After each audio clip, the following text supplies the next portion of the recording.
This is a Blend Extra. Report cards are coming out soon, and parents may be surprised by what they see. Joining me now is the Chief Academic Officer at Varsity Tutors. It's Brian Galvin, and he's got some evidence of the COVID-19 induced academic slide. Good afternoon to you, Brian. Hello. Hey, thank you for having me. Absolutely. Thanks for joining us. I think a lot of people are going to be surprised to hear about that, and they may not know about the COVID-19 academic slide. What is it? Yeah, good question. So if you take a look at a typical summer, evidence shows that in an 8 to 10 week summer, students lose about 20% of their reading gains from the prior year and 30% of their math gains.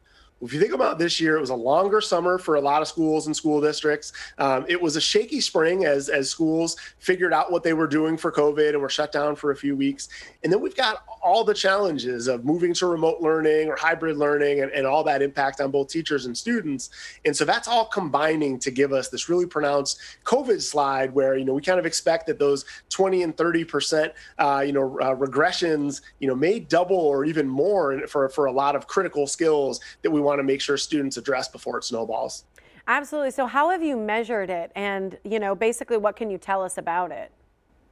Yeah, so we've got in our Learning Lab tool, we, as of from July 1st to now, we've had over 60,000 students take kind of next grade readiness exams to find out, specifically what skills they need to work on. And that's given us over 1 million data points to be able to kind of map the world of where our students falling behind. And in reading and math, basically across the board, there are a handful of skills for each subject that we would consider critical to success this year and beyond that more than half of students are struggling with. So for example, one of those in upper elementary school is divisibility and fractions. Those themes tend to be giving students trouble. What's really important to recognize there is that those are key building blocks for things like pre-algebra and algebra. And so what we want families to do is diagnose and understand where their student in particular needs to work so we can build that foundation and it doesn't snowball over years into, one shaky foundation leads to another, leads to the idea that I'm just not a math person. We think we've got a prime opportunity now to nip that in the bud.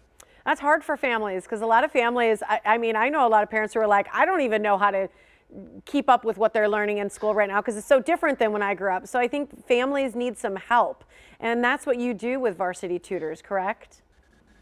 Exactly. Yeah. So our Learning Lab tool that has those diagnostic assessments that also produce custom study plans for each student, that's completely free at varsitytutors.com. So if you just want to get a better understanding, your report card may say that a student is behind where they normally are in math, but that's pretty broad. If we want to, diagnose where they stand, you can take those assessments and get kind of a narrow view of these are the 5 or 6 things they really need to work on that are critical. And then, of course, we're building based on that data, small group classes to really hone in on specific skills. So if a student needs to work on factoring in algebra or on, common denominators in fractions, they can take a few session class there and really deep dive. We, of course, also have tutoring. It's in our name. And if you want to outsource some of that expertise and just that extra voice to tell students that, hey, you need to do your homework or there's a test coming up on Friday you need to be ready for, tutoring is great for that as well. And all that and more is available at varsitytutors.com. It's got to be so helpful. I don't think anybody's going to be surprised about the COVID-19 academic slide, so it's good to know that there's help. Thanks for joining us, Brian. We appreciate it. Oh, of course. Thank you for the opportunity. Absolutely. And here's the information to visit. You can go to varsitytutors.com for all those diagnostic tools and more.